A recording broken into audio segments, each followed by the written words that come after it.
Hello friends, welcome you all. आज हम vision IAS के 22 जून वाले डेली करंट अफेयर्स डिस्कस करेंगे। देखो, आपको ही पता है 22 जून को रिजल्ट डिक्लेयर हो चुकी है प्रीलिम्स की, और एक्चुअली जो भी स्टूडेंट्स ने एग्ज़ाम दिए हैं प्रीलिम्स के 5 जून को, उनको तो वैसे भी पहले पता होगा कि उनका सिलेक्शन होना है या ना होना है by matching the answer keys. तो आज बेसिकली कंफर्मेशन हो गई।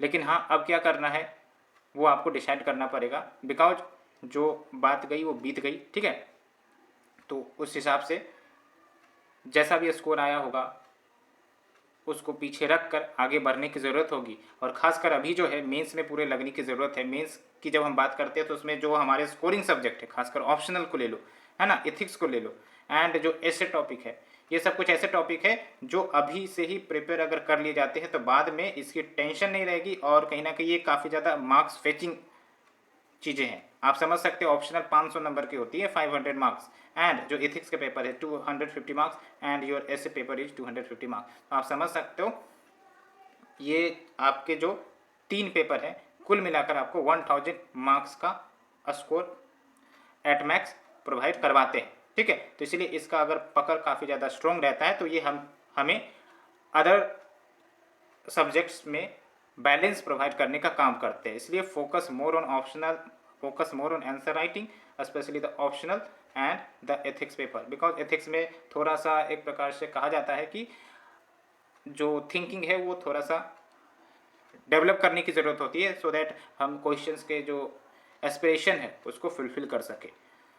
तो होप इज़ द पिलर जो हमें आगे लेके जाती है। तो हमें होपफुल रहने हैं और हमें अपने गलतियों को आइडेंटिफाई करना है, और आफ्टर आइडेंटिफिकेशन उस गलतियों को दोबारा ना किया जाए, ये मेक श्योर करने की ज़रूरत होगी। बिकॉज जो भी इवेंट चल रहे हैं, है ना, सिलेक्शन होना ना होना, this all are part and parcel of life, and ये परमानेंट नहीं होती है। This all are temporary and we must believe that this all are temporary. ठीक है, एंड बेस्ड ऑन दैट हमारा जो लक्ष्य है, हमारा लक्ष्य क्या है, अगर हमारा लक्ष्य उसे हासिल करने की है तो जाहिर सी बात है परेशानियाँ आती हैं, and we have to overcome that. And जो इसे ओवरकम कर लेगा एक्चुअली उसे सक्सेस हासिल होगी ही होगी। ठीक है, so keep going ahead despite what the outcome is, and definitely be A positive mood, so that आप अपने जर्नी को एंजॉय कर सके, एंड जो आपकी प्रिपरेशन है वो प्रभावित ना हो। ठीक है, preparation should not be affected by this short term challenges, because your major goal is what you are knowing that already. ठीक है, सो फ्रेंड चलिए हम शुरुआत करते हैं। 6 आर्टिकल्स आज हमें डिस्कस करने हैं, and the first article deals with RBI puts a stop to credit lines on non bank prepaid instruments provide by fintech. अब यहाँ पर 2-3 कीवर्ड निकल कर आ रहे हैं। एक तो ये है कि आपका प्रीपेड इंस्ट्रूमेंट्स क्या है ना। तो प्रीपेड इंस्ट्रूमेंट की बात करें तो ये एक प्रकार से पेमेंट मेकानिज़म है। जैसे फॉर एग्जांपल पेटीएम की बात करते हैं या फिर अमेजन पे की बात करते हैं, तो ये सब एग्जांपल है आपका प्रीपेड इंस्ट्रूमेंट्स के। प्रीपेड मतलब क्या, जो पहले से ही जिसमें हमने पैसे लोड किए हैं और उसके माध्यम से हम ट्रांजेक्शन करते हैं for the purchase of goods and services. ठीक है, तो उनको हम प्रीपेड इंस्ट्रूमेंट कहते हैं। जैसे आप अपने सिम कार्ड में रिचार्ज करवाते हो तभी आप टॉक कर पाते हो, या फिर तभी आप नेट एक्सेस कर पाते हो। खासकर मैं प्रीपेड सिम की बात कर रहा हूँ। तो उसी प्रकार से आपके प्रीपेड इंस्ट्रूमेंट होते हैं वेरियस ई प्लेटफॉर्म्स के या फिर NBFCs के, जो आपको एक प्रकार से मैकेनिज्म प्रोवाइड करता है कि आप पैसे लोड करो और उसका इस्तेमाल आप ट्रांजेक्शन करने में करो। ठीक है, ऐसे बहुत सारे प्रीपेड इंस्ट्रूमेंट हैं, मैंने तो 2-3 के नाम गिनाए हैं। तो यहाँ पर क्या हुआ है, आपने सुना भी होगा, जब भी आप ई कॉमर्स वेबसाइट पर जाते हो, चाहे वो फ्लिपकार्ट हो या फिर अमेजन हो या फिर कुछ अदर ई कॉमर्स साइट, तो वहाँ पर अब एक ऑप्शन आता है ना, परचेज नो एंड पे लेटर। यानी कि अभी आप खरीद लो और अगर आपके पास पैसे नहीं है तो बाद में आप पे कर देना। तो ये क्या है, एक प्रकार से क्रेडिट लाइन है। ये जो आपके ई कॉमर्स कंपनी है क्रेडिट लाइन प्रोवाइड कर रही है कि भाई साहब आप शॉर्ट टर्म लोन ले लो और बाद में आप पे करना। ठीक है, अब इसकी जो डिमांड है ना क्रेडिट लाइन की, वो काफ़ी ज़्यादा बढ़ने लग गई थी। तो RBI जो है इस पर निगरानी रख रहा था। ठीक है, तो इसका एक निगेटिव असर ये देखने को मिल रहा था कि बहुत सारे कस्टमर्स जो हैं या कंज्यूमर्स जो है वो इस फैसिलिटी का जाने अनजाने में इस्तेमाल कर रहे थे, और बाद में जब कंज्यूमर नहीं पे कर पाते हैं या फिर पे भी करते हैं तो उनको हायर रेट ऑफ इंटरेस्ट देना पड़ता है। तो कहीं ना कहीं इस सब बातों पर आरबीआई की निगरानी थी, तो अभी आरबीआई ने नोटिफिकेशन जारी किया है जिसके तहत जो क्रेडिट लाइन ऑफर की जाती है नॉन बैंक प्रीपेड इंस्ट्रूमेंट के द्वारा, उस पर रोक लगाई जाएंगी। ठीक है, तो अगर हम डिटेल से इसके बारे में जानेंगे उससे पहले हम सिलेबस की तरफ ध्यान देते हैं। When we talk about the syllabus, Indian economy and issues related to planning, mobilisation of resources, growth, development and employment. ठीक है, तो यहाँ पर आप देखो आरबीआई ने नोटिफिकेशन जारी किया है जिसके तहत जो नॉन बैंक प्रीपेड वॉलेट्स हैं एंड प्रीपेड कार्ड्स हैं, जैसे फॉर एग्जांपल पेटीएम, अमेजन पे, लेजी पे, सिंपल, कुछ एग्जांपल हैं, याद रखने की ज़रूरत नहीं है। अब ये लाइन ऑफ क्रेडिट के जो सिस्टम है वो प्रोवाइड नहीं कर पाएंगे अपने प्लेटफॉर्म पर। ये सिंपल सा कंटेक्स्ट है। ठीक है, और ये जो आपका नोटिफिकेशन है, it all has come because of the surge in the credit instruments. ठीक है, such as fintech driven credit cards and buy now pay later wallets. यहाँ पर आप देखो जिसकी बात मैंने आपको बताई है, bye now pay later wallets.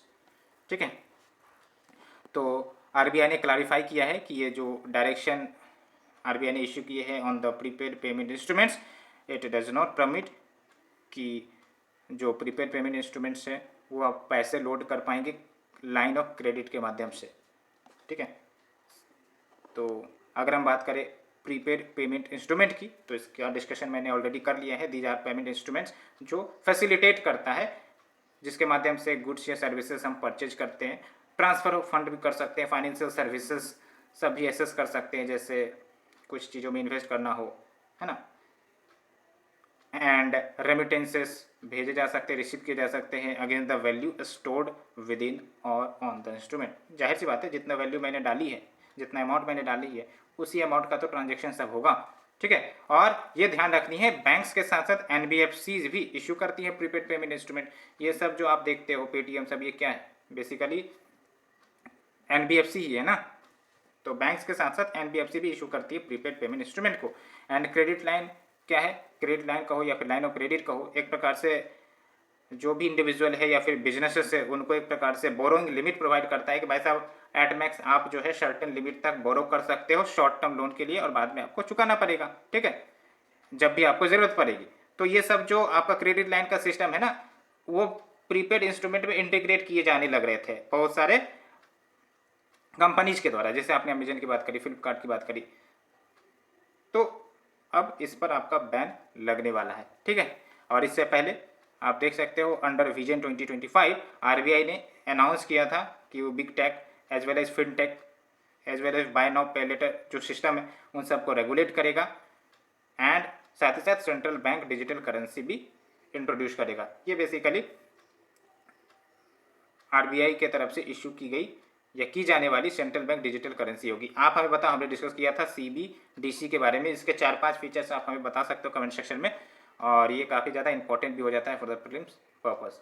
ठीक है, क्या की चैलेंजेज है रेगुलेशन में, तो एक तो इंपॉर्टेंट बात ये है कि आपको पता है ना, जो फिनटेक प्लेटफॉर्म्स होते हैं जो ये सब सर्विसेज प्रोवाइड करती है, उनको रेगुलेट करना थोड़ा सा डिफिकल्ट हो जाता है, because this all are evolving technology. ठीक है, और कोई भी टेक्नोलॉजी जो इवॉल्विंग होगी, ध्यान रखना है आपको, उनको रेगुलेट करना डिफिकल्ट होगा।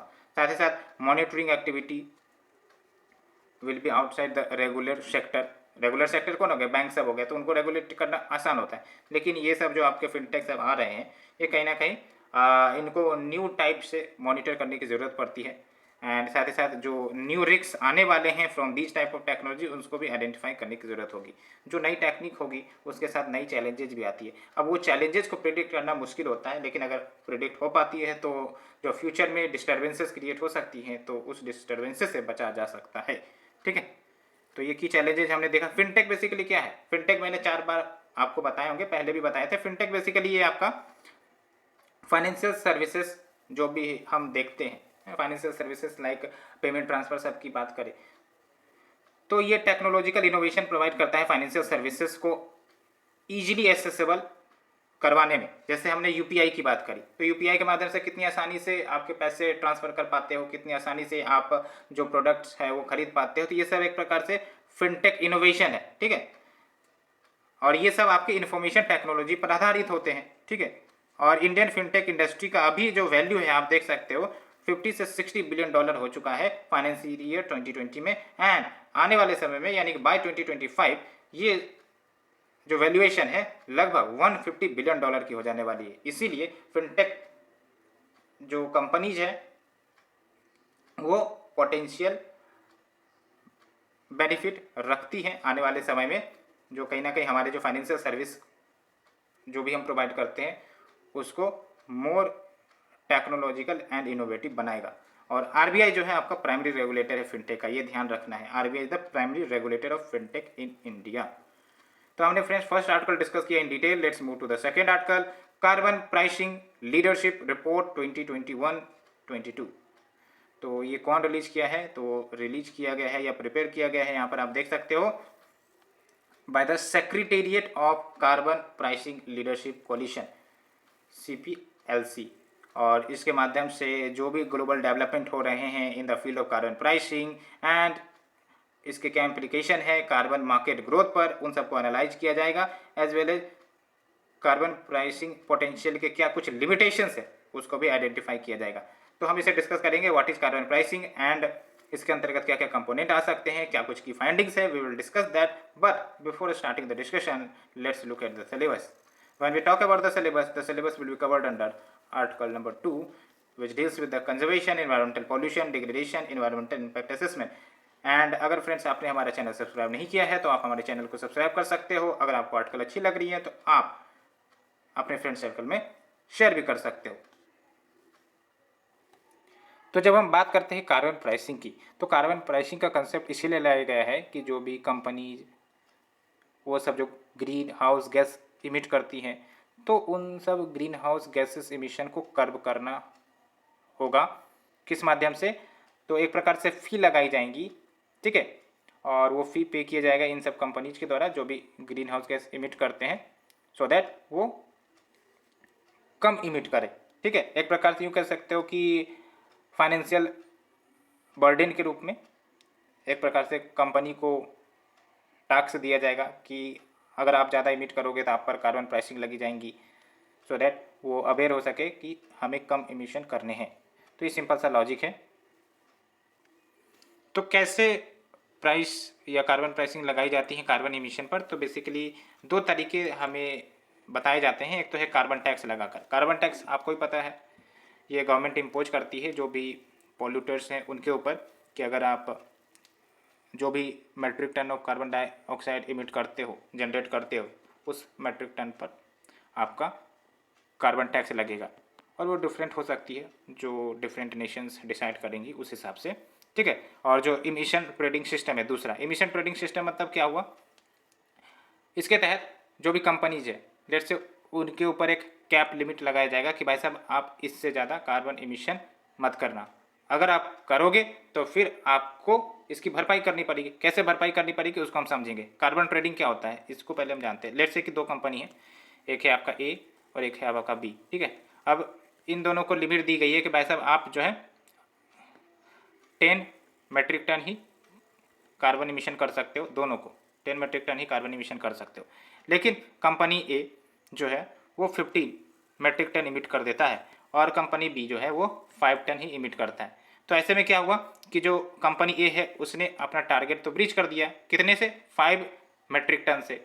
और जो कंपनी बी है उसने कहीं ना कहीं अपने टारगेट को तो अचीव किया ही किया, साथ ही साथ 5 मेट्रिक टन का जो वैल्यू है उसको भी बचाया। तो क्या होगा कि जो कंपनी ए है वो बेसिकली कंपनी बी को पैसे देगा और बोलेगा कि भाई साहब आपने जितने सेव किए हैं कार्बन क्रेडिट वो आप हमें दे दो। तो इससे क्या होगा, हमारा भी जो कार्बन बैलेंस है वो मेंटेन हो जाएगा, यानी कि जो 5 मेट्रिक टन है वो उसका जो सर्टिफिकेट है वो हमें दे दो, आप बदले में आप पैसे ले लो, तो दोनों का बराबर हो जाएगा, ठीक है। तो इसको कहते हैं कार्बन ट्रेडिंग, कि जो ज़्यादा इमिट कर रहा है वो उनसे कार्बन क्रेडिट खरीद सकता है जो कम इमिट कर रहा है अपने टारगेट से, है ना। और ऐसे में जो वेरियस कंपनीज अपने टारगेट फुलफिल करते हैं। तो ये होता है सिंपल सा कार्बन ट्रेडिंग या फिर इमिशन ट्रेडिंग सिस्टम, ठीक है। और ये ट्रेडेबल परमिट सिस्टम होता है ग्रीन हाउस गैस इमिशन के लिए, और ये आपका लिमिट सेट करता है कि कितना इमिट कर सकते हो। GHG इमिशन के ऊपर, एंड अगर आप ब्रीच करोगे तो आपको इमिशन क्रेडिट खरीदनी पड़ेगी। ठीक है, क्या की फाइंडिंग है? तो की फाइंडिंग की बात करें तो यहाँ पर आप देख लो, less than 4% of global emission वो अभी फिलहाल कवर्ड है कार्बन प्राइस के माध्यम से within the range needed by 2030 to meet the Paris agreement. Paris agreement आपको पता है 2015 में आई थी, COP21 कॉन्फ्रेंस ऑफ पार्टीज 21 जब हुआ था तब, और इसके तहत क्या टारगेट है कि जो ग्लोबल टेम्परेचर है उसको 1.5 डिग्री एट मैक्स राइज पर रोकना है, लिमिट करना है, और ये आपको पता भी होगा। ठीक है, एंड सेवरल कंट्रीज ने अपने कार्बन टैक्स रेट को बढ़ाएं, तो ये भी एक तरीका है कि कार्बन टैक्स रेट बढ़ा दो। ठीक है, तो कंपनी एक प्रकार से उनको बर्डन महसूस होगा कि वो अपने मिशन को कट डाउन करे, एंड साथ ही साथ मोर एम्बिशियस ट्रेजेक्ट्रीज अडॉप्ट की गई हैं, as well as pilot emission trading system का कंसेप्ट भी लाया जा रहा है इन वेरियस कंट्रीज। एंड साथ ही साथ ये जो आपका एग्रीमेंट है ऑन आर्टिकल 6 वो कहीं ना कहीं इनकरेज कर रही है कार्बन मार्केट्स के डेवलपमेंट में, और ये जो आपका एग्रीमेंट ऑन आर्टिकल 6 है ये कंट्रीज को टूल्स देता है कि वो किस प्रकार से इन्वायरमेंटल इंटीग्रिटी को इस्टेब्लिश कर सकते हैं सो दैट डबल काउंटिंग ना हो, एंड साथ ही साथ प्राइवेट कैपिटल का फ्लो भी हो डेवलपिंग कंट्रीज में। और जब हम बात करते हैं इस ऑर्गेनाइजेशन की, क्या है नाम इस ऑर्गेनाइजेशन का? Carbon pricing leadership coalition. तो ये आपका वॉलंटरी इनिशिएटिव है जो गवर्नमेंट के तरफ से जो लीडर्स हैं या बिजनेस लीडर्स या सिविल सोसाइटी एकेडमिया उनको एक प्लेटफॉर्म पर लाता है, सो दैट ग्लोबल अंडरस्टैंडिंग है कार्बन प्राइस पर उसको इन्हेंस कर सके as a tool for accelerating and financing the effective climate action. तो फ्रेंड्स ये हमने सेकंड आर्टिकल डिस्कस किया। Let's move to the third article, concession boom for multi modal logistic parks. तो ये multi modal logistic parks develop करने का basically project कुछ समय से चल ही रहा था, और इसमें कुछ कंसेशन गवर्नमेंट जो है एक्सटेंड करने वाली है, खासकर टाइम पीरियड में 30 से लेकर 45 बढ़ा दिया गया है। तो इससे इन्वेस्टर को फ़ायदा मिलेगा, तो इन्वेस्टर जो है वो बेनिफिट हो सकेंगे और अल्टीमेटली वो अट्रैक्ट हो सकेंगे to invest in the development of multi modal logistic park. Simple सा बात यही है। ठीक है, तो इन्वेस्टर आएंगे तो पैसे आएंगे, पैसे आएंगे तो ये सब जो प्रोजेक्ट्स है तेज़ी तेज़ी से डेवलप होंगे, तेज़ी तेज़ी से डेवलप होंगे तो हमारी जो फ्राइट हैंडलिंग कैपेसिटी है वो सब इन्हेंस होंगी। ठीक है, बिकॉज ये जो आपके लॉजिस्टिक कॉस्ट है ना इंडिया में काफ़ी ज़्यादा लगते हैं। लॉजिस्टिक कॉस्ट का मतलब क्या हुआ कि जो भी हम प्रोडक्ट सब ट्रांसपोर्ट करते हैं है ना एक जगह से दूसरे जगह, तो वो पूरा जो ट्रांसपोर्ट से लेकर स्टोरेज तक का जो मैकेनिज्म है उसमें जो खर्च आते हैं ना उसमें हम उसी को हम लॉजिस्टिक कॉस्ट कहते हैं। और भारत में लॉजिस्टिक कॉस्ट काफ़ी ज़्यादा हाई होता है, वो हम एक डाटा से भी पता चलेगा। यहाँ पर वो डाटा दिया गया होगा, हम डिस्कस करेंगे। यहाँ पर आप देख लो है ना, जो लॉजिस्टिक कॉस्ट है वो अभी कितना है, 14 से 16% है कंट्री के जीडीपी का, है ना। और बहुत सारे जो डेवलप कंट्रीज में है या फिर चाइना की बात कर लो, लॉजिस्टिक कॉस्ट काफ़ी कम है। तो इससे एक प्रकार से बेनिफिट मिलता है ना, जो भी ट्रेडर्स हैं या फिर जो भी प्रोड्यूसर्स हैं कि वो कम कॉस्ट पर अपने प्रोडक्ट को वन लोकेशन से अदर लोकेशन मूव करवा सकते हैं, तो उनके प्रोडक्ट कम्पिटिटिव हो जाते हैं। लेकिन भारत में चूँकि लॉजिस्टिक कॉस्ट काफ़ी ज़्यादा होता है तो प्रोडक्ट कहीं ना कहीं ग्लोबल लेवल पर कहो तो कम्पीट नहीं कर पाते हैं with respect to the products of the different nation. तो ये सब कुछ बातें हो जाती है, तो इसको हम डिटेल से डिस्कस करेंगे। But let's see the syllabus when we talk about the article number 3। Article number 3 में आप देख लो ये आपका इंफ्रास्ट्रक्चर से भी है, साथ ही साथ food processing and related industry के अंतर्गत भी आ जाएगा, सप्लाई चेन मैनेजमेंट के अंतर्गत भी आ जाएगा। ठीक है, तो जो गवर्नमेंट है उन्होंने कंसेशन पीरियड को एक्सटेंड कर दिया गया है। 30 ईयर्स पहले था उसको 45 ईयर्स कर दिया गया है for the multi modal logistic park. तो ये जो एक्सटेंडेड कंसेशन है ये इन्वेस्टर को मदद करेगा कि वो इन्वेस्टमेंट फैसिलिटेट कर सकते हैं इन प्रोजेक्ट्स में, और साथ ही साथ इनकम भी जनरेट करेंगे आने वाले समय में। एंड आने वाले समय में more and more long term investors आएंगे, बिकॉज ये सब लॉन्ग टर्म प्रोजेक्ट होते हैं। अभी अगर इनिशिएट हुआ तो इसका जेस्टेशन पीरियड काफ़ी लंबा होता है और इसको अचीव करने में काफ़ी लंबा समय लगता है। इसीलिए जो इन्वेस्टमेंट अट्रैक्ट कर पाना थोड़ा सा चैलेंजिंग रहता है, इसलिए government time to time concession देते रहती है। ठीक है, तो ये जो आपका मल्टी मॉडल लॉजिस्टिक पार्क होगा ये intermodal freight handling establishment होगी। फ्राइट हैंडलिंग मतलब जो भी आपके गुड्स सब ट्रांसपोर्ट किए जाते हैं उसको जो हैंडल किए जाते हैं उसी को हम फ्राइट हैंडलिंग कहते हैं। तो इंटरमोडल फ्राइट हैंडलिंग एस्टेब्लिशमेंट, जिसमें आपके वेयर हाउसेज बनाए जाएंगे, डेडिकेटेड कोल्ड चेन फैसिलिटीज होंगी, बिकॉज लंबा सफ़र में अगर प्रोडक्ट को लेके जाना है तो जाहिर सी बात है आपको पता होगा कि उनको सेफगार्ड करना जरूरी है, बिकॉज वो सर गल सकते हैं। इसलिए warehouses, dedicated cold chain facilities ये सब बनाई जाएंगी जगह जगह पर, सर्टेन लोकेशन पर, ठीक है। फॉर एग्जांपल फ्लाइट और container terminals, bulk cargo terminals, ये सब बनाई जाएंगी जो ईज करेंगी, ऑप्टिमाइज करेंगी मर्चेंडाइज मूवमेंट को। मर्चेंडाइज मूवमेंट यानी कि गुड्स के जो भी मूवमेंट्स हैं उनको, रोड हो, रेलवे हो, वाटरवे हो या एयरवे हो, ठीक है। और गवर्नमेंट जो है इस प्रकार के 35 mega freight and transport hubs create करने वाली है under the Bharatmala scheme. Significance क्या होगा, वही मैंने आपको बताया, जो लॉजिस्टिक कॉस्ट है वो अभी काफ़ी ज़्यादा भारत को देनी पड़ती है, लगती है, जो अप्रोक्स 14 से 16% है, वो कम हो जाएंगी, वो 9% तक आ सकती है। तो यहाँ पर आप देखो दिया भी, तो ये डाटा आपको याद रखना है, ये काफ़ी अच्छा डाटा है, ठीक है। एंड जॉब्स भी क्रिएट होगा, बिकॉज ये सब जो मेगा लॉजिस्टिक पार्क्स बनाए जाएंगे तो इन्वेस्टमेंट आएगा, इंफ्रास्ट्रक्चर बनेगा, तो जॉब्स तो क्रिएट होंगे ही होंगे, ठीक है। एंड ये जो है point two point logistic model को ट्रांसफॉर्म करने की भी क्षमता रखता है हब एंड स्पोक मॉडल के आधार पर। और hub and spoke model simply होता है कि एक सेंट्रलाइज्ड हब होगा जो कहीं ना कहीं फैसिलिटेट करेगा अदर एसोसिएटेड हब्स को, ठीक है। एंड और क्या बेनिफिट होगा, जैसे कुछ वेयर हाउसेस ऐसे होते हैं जो सिटी के अंदर लोकेटेड होते हैं, तो अब सिटी के अंदर लोकेटेड होते हैं तो काफ़ी जगह छेकते हैं, खासकर जब कोई भी फ्राइट कंटेनर सिटी के अंदर आती है तो हो सकता है ट्रैफिक जाम सब की समस्या आने लगती है, तो ये सब डिस्टर्बेंसेस होते हैं।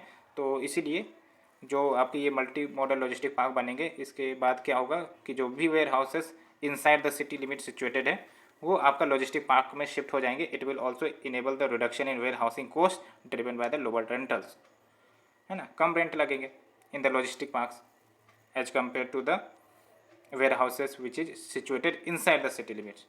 लेकिन ये जो लॉजिस्टिक पार्क होंगे वो outside the city limits located होंगे तो कॉस्ट भी कम लगेगा। साथ ही साथ देख सकते हो आप increased flight movement on higher size truck, बड़े बड़े जो ट्रक्स बनाए जाएंगे, है ना, तो फ्लाइट की मूवमेंट और ज़्यादा क्वांटिटी में हो सकेगी, तो it will also enable reduction in CO2 emission. ये कैसे, तो इस प्रकार से कि जैसे अभी हमारा जो ट्रक है वो लेट्स से कि एट मैक्स 100 kg का ही प्रोडक्ट लेके जाता है, इसका मतलब 200 kg का प्रोडक्ट हमें लेके जाना है, तो हमें कहीं ना कहीं 2 ट्रक चाहिए। तो अगर हम 200 kg वाले वेट हैंडल करने वाले ट्रक अगर बना देते हैं तो फिर हमें एक ही ट्रक की ज़रूरत पड़ेगी। तो इस प्रकार से हमें पेट्रोल सेफगार्ड होगा या फिर डीजल फॉसिल फ्यूल जो इमिशन होते हैं वो सब कम हो सकेंगे, इस हिसाब से CO2 इमिशंस भी रिड्यूस हो सकेगा। तो ये जो आपका मल्टी मॉडल लॉजिस्टिक पार्क्स है ये आपका इंप्लीमेंट किया जाएगा national highway authority of India के द्वारा and the national highway and infrastructure development corporation limited के द्वारा in the north east India, ठीक है। तो ये फ्रेंड्स हमने डिस्कस किया। Let's move to the next article. Ministry of food processing industry inviting application under sub schemes of Pradhan Mantri Kisan संपदा योजना। तो ये जो आपका प्रधानमंत्री किसान संपदा योजना है इसके बारे में बेसिकली हम डिस्कस करेंगे। और ये सिंपल टू अंडरस्टैंड स्कीम है, इसमें कोई हाई फाई बात नहीं है, वो हम देखते हैं क्या सिग्निफिकेंस इस स्कीम का, इन सब बातों पर चर्चा होगी। But before that will look at the syllabus. When we look at the syllabus ये भी इसी में आएगा आपका food processing and related industry in India, significance, location, upper stream, downstream requirement, supply chain management, इसके अंतर्गत आपका ये कवर होगा। तो ये जो आपका प्रधानमंत्री किसान संपदा योजना है और इसमें भी होगा, ये कहाँ गया आपका, कहाँ गया, हाँ, marketing of agriculture produce and issues and related constraint, इनके अंतर्गत भी आ सकते हैं।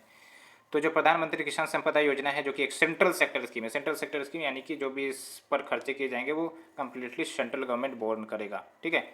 एक होता है सेंट्रली स्पॉन्सर्ड स्कीम, वो क्या होता है आप हमें बताओ। तो जो आपका PM किसान संपदा योजना है इसके कारण आपका मॉडर्न इंफ्रास्ट्रक्चर का डेवलपमेंट हुआ है, इफ़िशिएंट सप्लाई चेन मैनेजमेंट का डेवलपमेंट हुआ है, फार्म गेट से लेकर रिटेल आउटलेट तक, यानी कि कोई भी प्रोडक्ट जो फार्मर प्रोड्यूस करता है उनकी डिलीवरी करनी है टू द रिटेल आउटलेट, तो इस स्कीम के माध्यम से वो सप्लाई चेन मैनेजमेंट मजबूत हुआ है, एफिशिएंट हुआ है, ठीक है। तो ये जो आपका PMKSY है ये अम्ब्रेला स्कीम है जिसके तहत 7 सब स्कीम्स आते हैं। ये है आपका 7 sub schemes, we will discuss one by one, ठीक है। एंड इसको एक्सटेंड कर दिया गया है फॉर द पीरियड टू 2025-26 और लगभग 4600 करोड़ का एलोकेशन किया गया है। और ministry of food processing industries ये एक प्रकार से क्रेडिट लिंक्ड फाइनेंशियल असिस्टेंस या फिर यूँ कह सकते हो कि कैपिटल सब्सिडी प्रोवाइड करता है कैसे, ग्रांट इन एड के रूप में, या फिर यूँ कह सकते हो कि एक प्रकार से पैसे दिए जाते हैं एंटरप्रेन्योर्स को, कि जो एंटरप्रेन्योर्स है वो सेटअप करे फूड प्रोसेसिंग या प्रिजर्वेशन इंडस्ट्रीज, है ना, अपने अपने जहाँ पर भी वो सेटअप करना चाहते हैं, और गवर्नमेंट पैसे से मदद करेगी। तो सिग्निफिकेंस क्या होगा, तो सिग्निफिकेंस वही है जो फूड प्रोसेसिंग सेक्टर का ग्रोथ हमें देखने को मिलेगा, because food processing sector is very important sector in India, because India अगर प्राइमरली देखें तो एग्रीकल्चर कंट्री है, और बहुत सारे जो फूड आइटम्स प्रोड्यूस होते हैं, लेकिन अगर उसका प्रॉपर प्रोसेसिंग होता है with proper branding and marketing, तो वो कहीं ना कहीं डोमेस्टिक एज वेल एज जो इंटरनेशनल कंज्यूमर्स है उसको भी अट्रैक्ट कर पाएगा। And provide better prices to farmers, बिल्कुल सही, and create huge employment opportunities, है ना। जैसे टमाटो सॉस है, टमाटो प्रोड्यूस किए जाते हैं, टमाटो सॉस क्या होगा, फूड प्रोसेसिंग हो गया। तो अगर सप्लाई चेन बेटर होगा तो जो टमाटर है वो टाइमली पहुंच पाएंगी to the food processing industry, तो सड़ेंगी गलेगी नहीं, बेटर क्वालिटी के रूप में होंगी, तो अच्छे से पैसे भी मिलेंगे। साथ ही साथ आप देख सकते हैं it will help in reducing the vast of agriculture produce, increasing the processing level and safe and convenient processed food हमें अफोर्डेबल प्राइसेस पर मिल सकेंगी। और 2016 में देख लो, इस स्कीम को इनिशियली नाम दिया गया था संपदा, scheme for agro marine processing and development of agro processing clusters.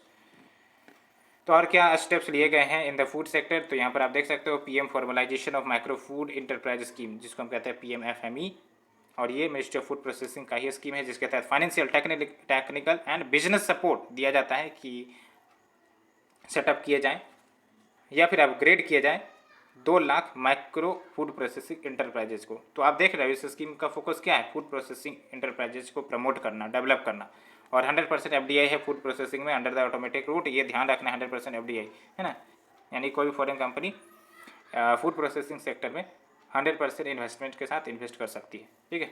And food and agriculture processing activities में जैसे कोल्ड चेन हो गया, ये सब इंक्लूड है प्रायोरिटी सेक्टर लेंडिंग में, तो ये सभी कहीं ना कहीं लोन को प्रोवाइड करना आसान कर देता है, तो इससे आपका फूड प्रोसेसिंग इंडस्ट्री का ग्रोथ फैसिलिटेट होगा। तो ये जो 7 सब स्कीम है आप यहाँ पर देख लो, मेगा फूड पार्क्स आ गई, integrated cold chain, value addition and preservation infrastructure, human resource and institution, scheme for creation of backward and forward linkage and infrastructure for agro processing cluster, food safety and quality assurance infrastructure, ये सब आपके 7 component है। Creation या expansion of food processing या preservation capacity, तो ये आपके 7 sub schemes हैं। अम्ब्रेला मतलब क्या होता है, छाता, छाता के अंदर मल्टीपल आदमी आ सकते हैं, अब तो वैसे एक ही आदमी आते हैं, ठीक है, तो वही होता है अम्ब्रेला स्कीम, इसके तहत मल्टीपल स्कीम सब स्कीम्स आ जाते हैं। तो अब चलते हैं नेक्स्ट आर्टिकल की तरफ। इलेक्शन कमीशन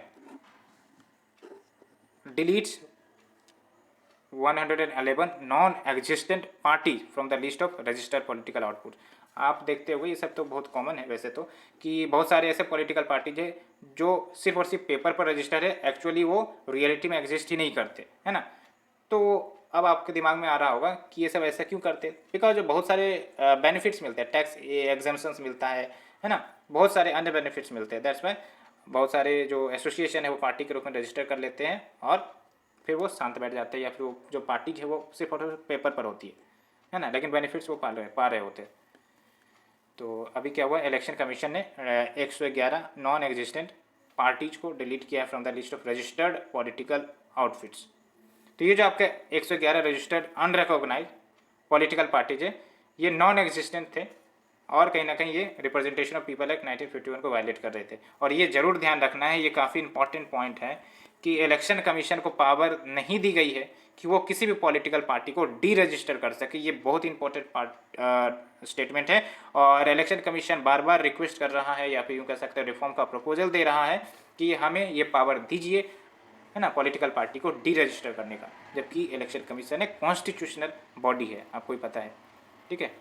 तो ये आप रिफॉर्म के अगर क्वेश्चन आते हैं, इलेक्शन कमीशन से रिलेटेड क्वेश्चन आते हैं, तो ये पॉइंट आप लिख सकते हो, ठीक है। एंड लेकिन ये अन्य क्या इशू हैंडल कर सकते हैं, तो कोई फाइनेंशियल इरेगुलरिटीज के मामले आए हैं, या फिर मैंडेटरी कंप्लाइंस को पालन करवाना हो फ्रॉम द पार्टी, जैसे डोनेशंस के सोर्स कहाँ कहाँ से आए हैं, किस प्रकार से डोनेशन आए हैं, इन सब का जानकारी लेना, डिस्क्लोजर करवाना by the company, details of bank account, तो ये सब करवा सकते हैं। और इलेक्शन कमीशन ने बेसिकली जो एक्शन लिया है ना, 111 जो नॉन एग्जिस्टेंट पार्टीज हैं जिनको डिलीट किया इन्होंने, वो आपका कौन से पावर के तहत देख सकते हो, under section 29A and 29C of the representation of the people act 1951। ये दो जो है ना, RPA एक्ट 1950 और RPA 1951, ये दोनों काफ़ी महत्वपूर्ण है, ठीक है। और ये सब जो है टैक्स एग्जेम्पशन क्लेम कर रहे थे without existence, that's why it was against the rule of law. And issues क्या है with the registered unrecognized political parties का। तो एक तो इशू यही है कि बहुत सारे जो रजिस्टर्ड अनरिकॉग्नाइज्ड पॉलिटिकल पार्टीज हैं वो सिर्फ और सिर्फ पेपर पर एग्जिस्ट कर रहे हैं, बिकॉज जो भी लेटर्स उनको सेंड किया गया टू देयर एड्रेस वो अनडिलीवर्ड लौट के आ गया, ठीक है। एंड इनकम टैक्स एग्जेम्पशन का मिसयूज किया जाता है ना, जो भी डोनेशन दिए जाते हैं फॉलोवर्स के द्वारा। तो ये सब बातें हैं। साथ ही साथ कुछ जो रजिस्टर्ड अनरिकॉग्नाइज्ड पॉलिटिकल पार्टीज है वो सीरियस फाइनेंशियल इम्प्रोप्रिटी में इन्वॉल्व होते हैं। कहने का मतलब ये है कि डोनेशन तो कलेक्ट कर लेंगे और उस डोनेशन का इस्तेमाल वो दूसरे पर्पज़ के लिए, वो अपने पर्पज़ जो उनका मेन ऑब्जेक्टिव था उनके लिए नहीं, दूसरे पर्पज़ के लिए, जैसे आपका मनी लॉन्ड्रिंग सब के लिए करना, ठीक है, इन सब के लिए किए जा सकते हैं। कुछ फैक्ट देख लो as per the ADR, certain reports यहाँ पर आप देख सकते हो। जो एनुअल ऑडिट है वो सिर्फ और सिर्फ 8.23% रजिस्टर्ड अनरिकॉग्नाइज्ड पॉलिटिकल पार्टीज की देखने को मिलती है। साथ ही साथ जो annual contribution report only about 5.72% वो सिर्फ और सिर्फ पब्लिक डोमेन में अवेलेबल है। तो बहुत ही कम डिटेल्स हमें रजिस्टर्ड अनरिकॉग्नाइज्ड पॉलिटिकल पार्टीज के बारे में पता है which are in public domain. तो ये आप रिपोर्ट मेंशन कर सकते हो, ठीक है। तो फ्रेंड्स ये हमने डिस्कस किया and let's move to the last article, Chapekar brother case. ये बेसिकली इस न्यूज में आए हैं बिकॉज 22 जून 1897, आज से ठीक 125 साल पहले चापेकार ब्रदर्स, जिसमें कुछ नाम शामिल हैं, हम डिस्कस करेंगे। उन्होंने British official WC Rand and उनके जो मिलिट्री एस्कॉर्ट थे लेफ्टिनेंट एवरेस्ट, जो पुणे में बेसिकली ऑफिशियल ड्यूटी निभा रहे थे, तो इनका एसेसिनेशन किया गया था चापेकार ब्रदर्स के द्वारा, ठीक है। तो हम डिटेल से डिस्कस करेंगे, but when we talk about the articles, तो ये आपका modern Indian history from about the middle of the 18th century until the present significant events, and यहाँ पर आप देखो पर्सनैलिटीज, ठीक है। कहाँ गया, एक सेकेंड,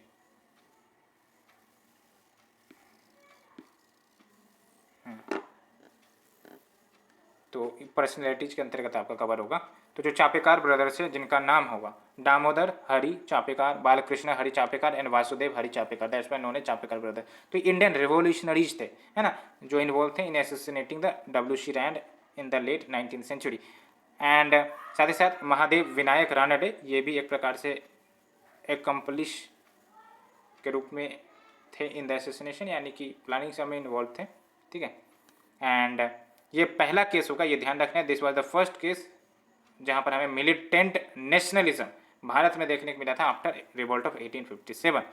एंड ये क्यों बेसिकली इनका असैसिनेशन करवाएं, तो उसके पीछे कारण है, बिकॉज आपको भी पता होगा 1896-97 का दौरान आपने हिस्ट्री में पढ़ा होगा, एक प्लेग आ गया था पुणे में जो पूरा तेजी से फैल रहा था, जिसको पूना प्लेग के नाम से भी जाना जाता है। एंड 1897 में गवर्नमेंट ने उसके लिए स्पेशल प्लेग कमिटी सेटअप की थी to handle these menace and जो ये डिजीज फैल रही थी उसके स्प्रेड को रोकने के लिए। और ये जो कमिटी सेटअप की गई थी उसका इंचार्ज कौन थे, Charles Walter Rand, WC Rand, जिनका एसेसिनेशन किया गया था। और जो कमीशन है उन्होंने क्या किया, मोर देन 800 ऑफिशियल्स अपॉइंट कर दिए, सोल्जर्स अपॉइंट कर दिए on duty rather than employing the doctors. अब ये बीमारी है तो डॉक्टर्स की संख्या बढ़ाई जाएगी ना। अब ये क्या करते थे, ये जो ऑफिशियल सबको अपॉइंट किए गए थे ये ज़्यादती करते थे। कहने का मतलब ये है कि कहीं भी हाउस होल्ड में घुसकर यूँ कह सकते हो कि सर्वे कर लेना, या फिर यूँ कह सकते हो जो फर्नल्स होते थे, यहाँ पर आप देखो जो फर्नल्स होते थे उन सब को भी परमिशन ना देना, ठीक है, या फिर लोकल्स का हरासमेंट करना, ये सब इश्यू लोकल्स फेस कर रहे थे, ठीक है। जबकि इनको क्या करनी थी, डिजीज को कंट्रोल करनी थी, लेकिन ये जो है पीपल्स में ही रेस्ट्रिक्शंस लेकर आ रहे थे, ठीक है। तो रेगुलर हरासमेंट किया जा रहा था रैंड कमीशन की तरफ से। तो जाहिर सी बात है जो चापेकर ब्रदर्स है as well as other members of the revolutionary Chapekar club, उन्होंने इसके खिलाफ एक्शन लिया और चापेकर ब्रदर ने एक एसोसिएशन भी ऑर्गेनाइज किया था, एसोसिएशन यानी कि ग्रुपिंग, जिसका नाम था Chapekar club for physical and military training. तो फ्रेंड्स ये हमने सारा डिस्कशन कर लिया आर्टिकल का, 6 आर्टिकल्स हमने डिस्कस किया। Hope you understood well. अगर आपको अच्छी लग रही है तो आप लाइक शेयर कमेंट करना ना भूलें। Thank you very much for the discussion.